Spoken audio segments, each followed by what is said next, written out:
Hello everybody, and once again welcome back to Tech and Crypto's YouTube channel. Today in this video I'm going to show you how you can disable your safe password in Bing app, so make sure you follow my step till the end.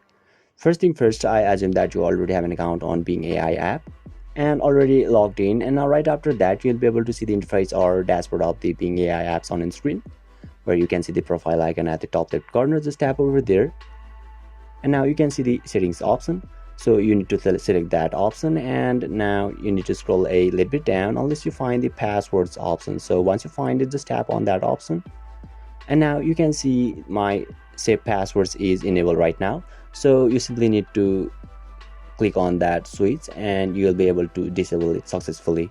So basically this is how you can disable your save passwords in Bing AI app. And if you still encounter any issue during this process, feel free to leave a comment and I'll be happy to assist you. If you found this video helpful, please give it a thumbs up, and if you are new to this channel, make sure to hit the subscribe button and set the bell icon to on so that you can stay updated with our latest content. Thank you for watching, and I'll see you next time.